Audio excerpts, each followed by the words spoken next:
Ladies and gentlemen, this is Gail Morgan welcoming you to the Libertarian Counterpoint's Knuckleheads of Liberty podcast. You've heard their point, now listen to the counterpoint.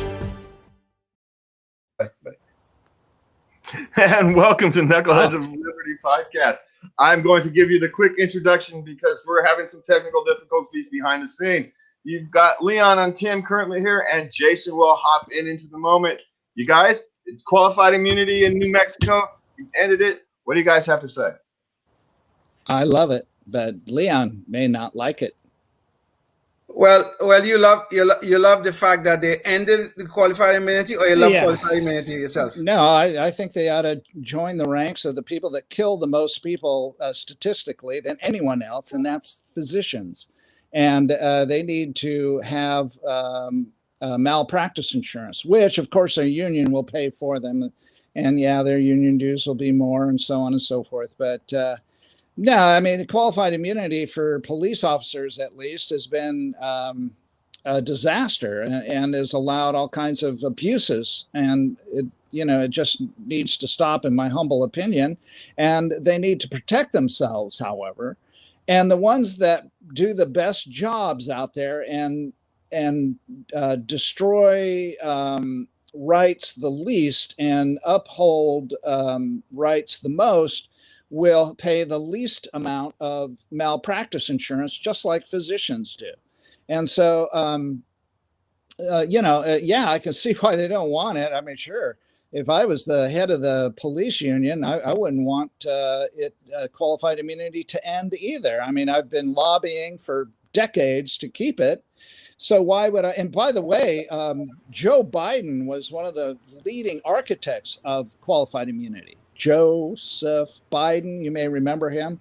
Yes, and he's our half-seen president. I know who you're talking about. Yeah. So that alone should tell you a little bit about it. And there's Jason. And that's what I think. How about you, Leon? What do you say? Well, let me just play devil advocate before I tell you what I think, though. But you don't think, okay, now police officers in particular, I guess this is the big issue here. Mm-hmm. Police officers are really agents of the state. They're acting on behalf of the state.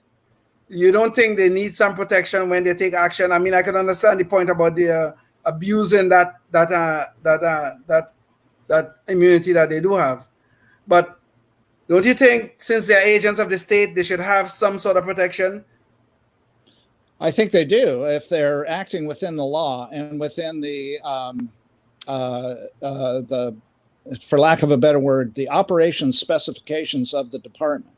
As long as they're doing that, they should have no worries. It's like me, if taxiing into a ramp.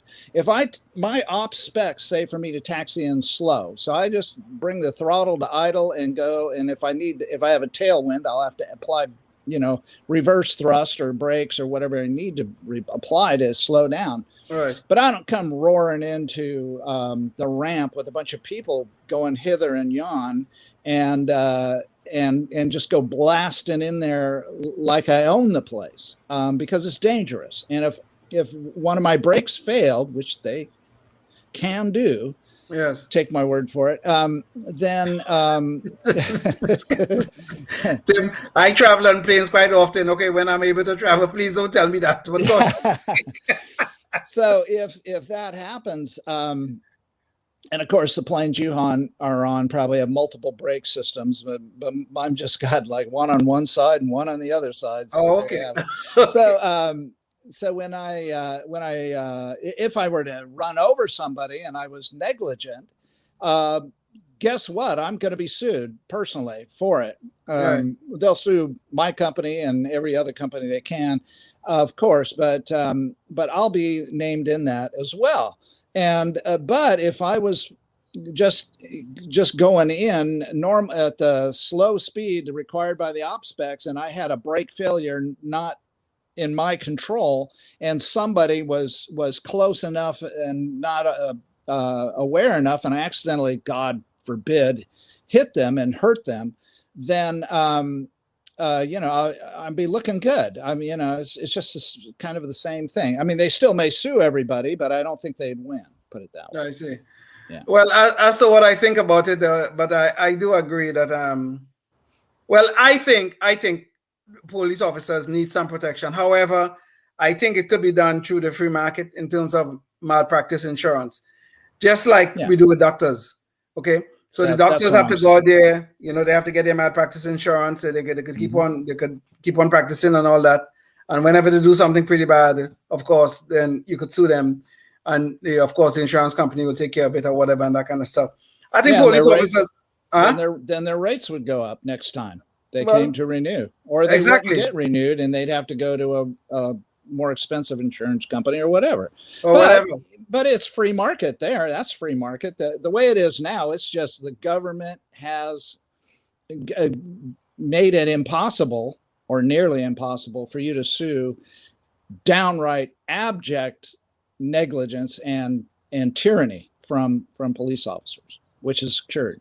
Well, true, and I think the discipline of the marketplace will probably assist or help in controlling some of the abuses we have seen in police officers, because of course, whoever is going to be paying this, whether it's the union or the police officer out of his own pocket or whatever, I doubt it will be out of his own pocket. It'll have to be the unions.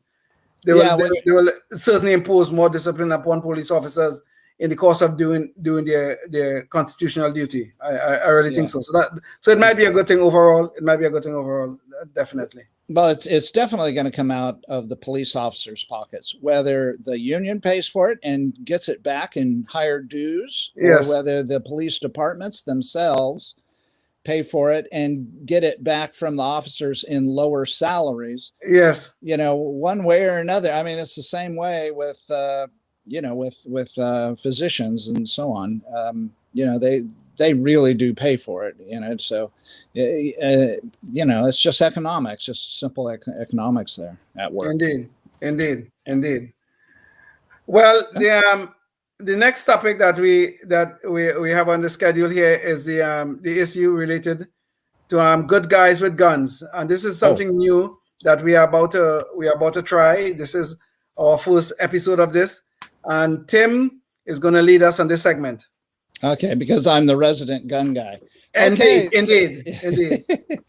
So, let's see. Here's what happened in Fairfield, California. A homeowner shot and killed an intruder who broke down his door, the homeowner's door, in the middle of breakfast, no less. I'm kind of blown away, said neighbor Nathan Biggs. Not as blown away as somebody else. The victim and his wife were having breakfast when the suspect began kicking their door and then completely broke it down. Fearing for his safety and that of his wife, the victim grabbed his lawfully obtained firearm and shot at the suspect. According to Fairfield police, around 8:30, this was last Tuesday morning, dispatch received a 911 call from the homeowner who stated someone had broken into his own home. He had shot the intruder and the intruder took off. Fairfield police responded to the location and checked on the welfare of the homeowners, a married couple in their 60s, no less. Yay, team.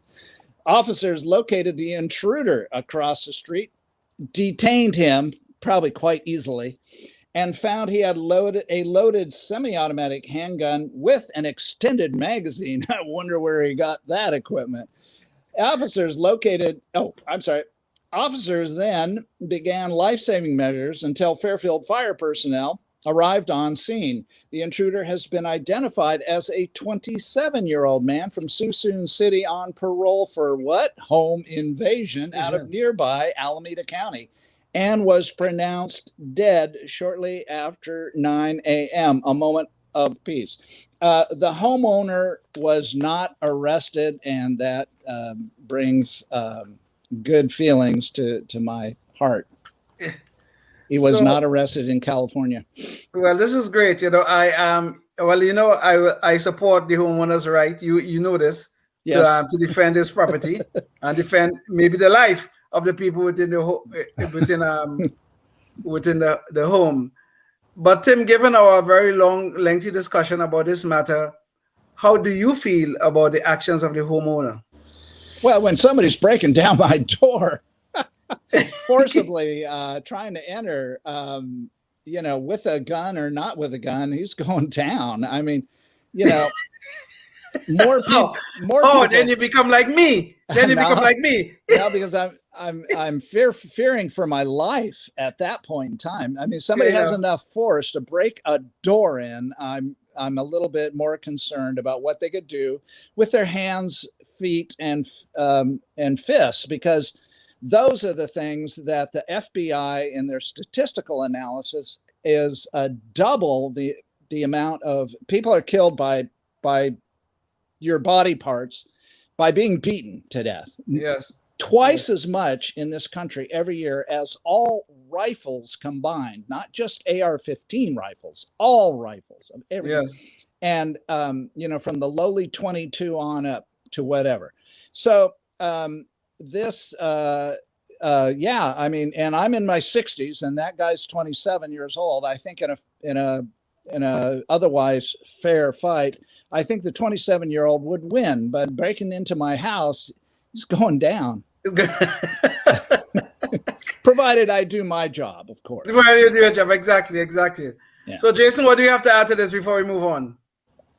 Well, you know, unfortunately my technical situation isn't as on target as Tim's analysis is.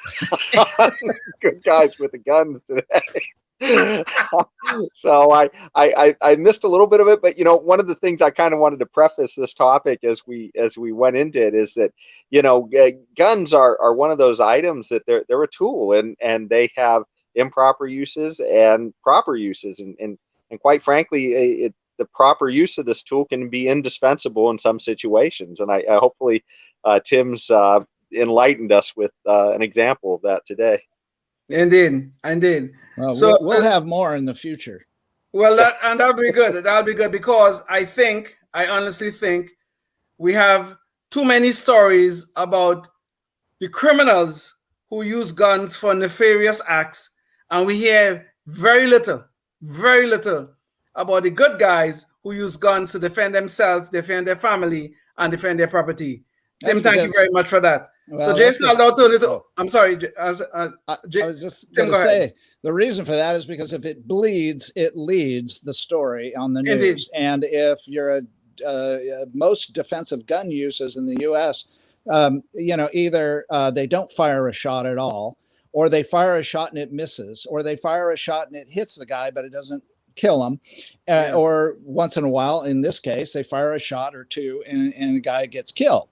Okay, so DGUs are the most underreported because most of them involve no shot fired whatsoever. But the guy sees there's a gun involved, and they take off because they don't want to fight anybody. They just want to victimize people.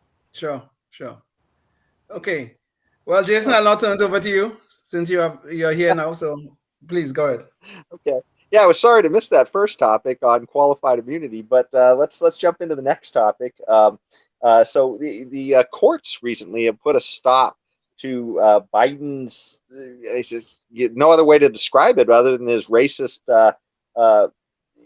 farm aid policies. I mean, essentially, he seems to have this, I guess, need to virtue signal to people of color that he is going to give them benefits if you have the right skin colors, and to people who don't have those colors, he's just, you know, not going to give you any assistance from the government.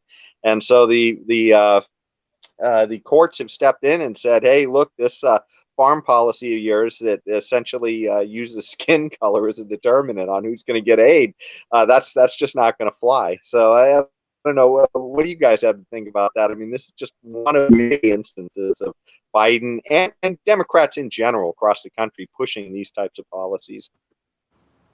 You know, I never understand. These Democrats are always the one who yelling and screaming about racism in America. Systemic racism. Oh my God, systemic racism.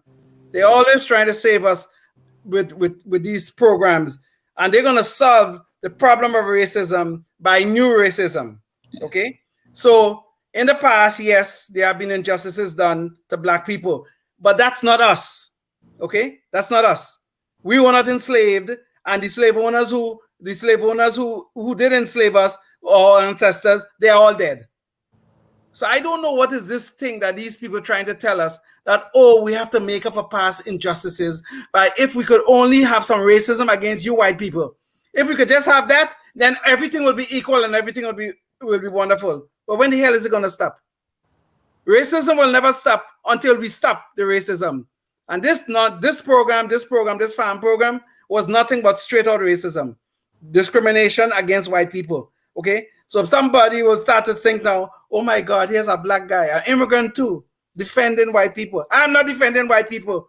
Okay, I'm defending the U.S. Constitution, equal protection under the law. Period. That's where we should start, and that's where we should continue to. Wow, he's principled. That's the problem. Is you're just too principled, Leon. It's my problem. It's my problem, Tim. I'm sorry. Yeah, I mean, I have nothing to add. I mean, that's just principles. That's all. And yeah, it's equal protection under the law. So sorry, Biden, you're out again. Well, Joe Biden is a half-senile racist. We know that, so we should not be surprised. Yes, that's true. That's true. Well, you know what kills me about some of these guys, and you see this constantly with mostly Democrats in leadership. They somehow there's a lot of old white men in the Democrat Party who gravitate toward these positions of power, and they have the opportunity at hand to show how much they believe in what they claim they believe in, that a person of color who's qualified should get that position. And then they go ahead and they take it for themselves, but then they find another white guy and they throw him under the bus to show how much they care about black people. It's just beyond me. I mean, Bill Clinton, when he ran, Jesse Jackson was running, and I believe Jesse Jackson was, third or fourth, on the list of the Democrat runners. Well, Bill Clinton didn't hand it over to Jesse Jackson. He took the spot and then just claimed how much he loved black people and would be willing to throw other white people out. Yeah. So it's this really kind of disgusting cowardice or whatever that they have. They claim they have certain principles, but those principles can only be paid for with other people's blood, I guess. I'm telling you, these Democrats and white liberals in particular, they just only love black people when they're not taking away a job or position from them. That's the only time. A very interesting thing. I don't know if you guys remember this story about this woman who was in Central Park one time, and there was this guy, a black guy, bird watching. The woman was supposed to have a dog on a leash, and she did not. The black guy asked her, with no aggression, nothing, if you could put the dog on a leash and that kind of stuff. The woman jumped up and said, "Oh, well, I'm going to call the police." She did. Call the police and tell them that an African-American man is trying to harass me. Okay? That's what she did. She did that. Well, she was eventually charged for false report or whatever and that kind of stuff. But the point is, I will bet you that woman was a Hillary Clinton supporter. I will bet money on that. I will bet my home on that. Oh my gosh. Yeah, probably right. God. They make me sick. I'm sorry. I get all worked up. They make me sick. Well, the sad thing is these policies just are without end. But it looks like we have a little bit of time, and we missed a topic in our last show, so I guess I want to head back to that one. And that's we had the topic of Trump suing big tech over censorship. And the issue with that is that Trump is claiming, I guess, that, hey, look, these big tech companies are deplatforming me and not giving me a chance to reach the American people. And I have mixed feelings with that, because if they are indeed a private company building their stage, I think that, companies should have the right to decide who gets on that stage. But, there was an interesting thing that happened this weekend. I was watching the Conor McGregor Dustin Poirier fight, and the odd thing was Trump attended that fight. And the crazy thing was, me and the people who were watching the fight I was with, we were talking about, hey, isn't Trump supposed to be at that fight? Because they were showing all these celebrities who were sitting in the audience. And the Disney ESPN, who's running this, they wouldn't show him. They literally, you could kind of see a red tie at certain angles. Trump kind of often wears this red tie that's a bright red tie, but they would not show him. And it turned out, yes, he was indeed at the fight. I heard afterwards, and I saw some video clips. And apparently Mel Gibson was at the fight, and he actually saluted them. And there were a lot of people that cheered him when he came in, but you'd never know it. And the scary thing about this isn't so much that somebody doesn't want to give somebody else a platform, but they're literally changing the reality of what you believe happened. Most people who watch that on TV would never know the reality that the former president was at that place, because they literally would not talk about it. And I just think this is just fascinating, the way we're being manipulated digitally. Do you guys have any thoughts on this whole issue? If I could go first, because Leon may disagree with what I'm about to say about the whatever that 230 law is, that Section 230. Section 230, yeah. Yes. So what that does is it makes immune the tech companies with what people that are on their platform say, which to me is very similar to when gun companies are not held responsible. They're supposed to not be. There's a law that protects them, gives them immunity from people utilizing their firearms illegally against other people. So to me, it's the same thing. It's the exact same thing. There's no reason for Facebook to be held responsible because somebody says, hey, I better not say it because we'll be taken off Facebook, but whatever, fill in the blank, bad thing I want you to do. And somebody goes and does it. Okay, so Facebook, just because they gave them a place to talk, doesn't mean they should be responsible for what people do. Okay, so that's my feeling about 230. But I think this other stuff about deplatforming is a completely separate thing. I mean, that is nothing to do with what people are saying. They're not allowing certain people to say things. And I know, do not say anything that's not 100% true. And they backed it up. And when they retort against Facebook, they blow Facebook out of the water with the truth. And they are being deplatformed, and essentially. Okay, so the only thing I have to say about that is let the free market reign. And even though I do think that Facebook and Google are in cahoots, just like the major media members are, with the government for the left side or the deep state or whatever you want to call it, they are in their pockets 100%. And I don't like that aspect. They're only deplatforming people in the that go against the stuff that they are for, and that Trump and anybody that's even the least bit with a different opinion than the standard 3x5 card of allowable opinion.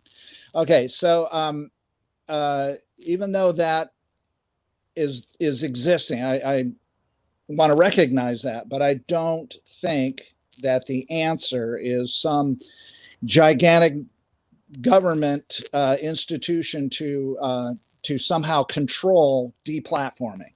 See what I'm saying? Because I think that the market will come up with new alternatives that people will be able to go to. Okay. Leon, did you have a quick thought before Knucklehead Noise? Well, I'm fine with the concept of private companies, and they can do whatever they want. My problem is when these private companies start to collude with the government, and that is happening. We know of a case right here in California where they were colluding. We know they're in bed with the DNC where they're colluding.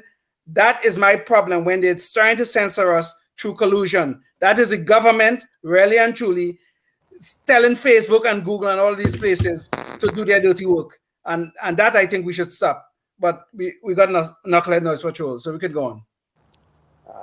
Okay, well, it's that point in our show where we try to highlight something silly that some politician or other media person has said, and that's our Knucklehead Noise Patrol. And this time it is right back to our wealth of material, Joe Biden and Kamala Harris. They just provide us endless things to talk about. And so recently, Kamala Harris was asked about voter IDs because that's all the rage. And, for whatever reason, people on the left seem to think that you shouldn't have to show any ID to vote, but it's okay in other walks of life to show ID to cross a border, to get on an airplane, or to go to your bank and cash a check, any of those things. But anyway, so what Kamala Harris quote was, he said, "I don't think we should underestimate what the compromise on voter ID laws could mean, because in some people's mind, that means you're going to have to Xerox or photocopy your ID to send it to prove who you are." Well, there are a whole lot of people, especially people who live in rural communities, who don't, there's no Kinkos, there's no OfficeMax near them. Of course, people have to prove who they are, she says, but not in a way that makes it almost impossible for them to prove who they are. So apparently she thinks, I haven't been to Kinkos in 10 or 20 years, and so she's apparently disturbed that there's no Kinkos near these people in rural areas. But then she's saying that that's an insurmountable burden to be able to, to do my kids' Little League, I have to send birth certificates and I have to scan these to prove the kid is in the right district. And she's saying that a person can't, just have an ID to be able to vote. It just seems so silly. But that one of the funny things is how out of touch this statement was, talking about Xerox machines and Kinkos. Well, it just recalled Biden talking during his debates. He was talking about kids and social workers going to kids' houses, and he said, "We bring social workers into homes and parents to help them deal with how to raise their children. It's not that they don't want to help; they don't know quite what to do. Play the radio. Make sure the television. Make sure you have the record player on it. Make sure your kids hear words." I don't know anybody who uses a record player anymore. So I mean, tell me this thing. Tell me this thing. I mean, I used to be locked in the past. Anyway, yes, go ahead. I used one many decades ago, but I don't do that anymore. Lord help us. How in God's name, please tell me this. I'm really confused. How did these two jackasses, oh God, I'm sorry, I just said it. I'm sorry. How did these two donkeys, I'm sorry. How did these two donkeys become president and vice president of the United States? How did this happen? I mean, and worse, they beat an incumbent president. I mean, come on. How did this happen? They blew him away in a massive amount of votes. I'm telling you, this man, this half-senile racist, is the most popular president ever. He got 80 million votes. No president ever matched that or even close. And this man and this woman does make statements like this. God help us. God help us, really, seriously. Yeah, I'm done. I can't. I've overstayed my welcome with my last tirade anyway. Well, you couldn't help but notice in the Cuba story we talked about in the last show how the central planners essentially have taken everybody back to the 50s. Apparently, that's what Kamala and Biden want to take it back to the 50s with their central planning. I guess that's the plan. But we're just about out of time, so our plan is to try and only do a half-hour show. So we just want to say thanks everybody for joining us, and sorry for our technical difficulties. But we will see you at the next one. Until then, stay free. Yeah. Bye. Bye-bye.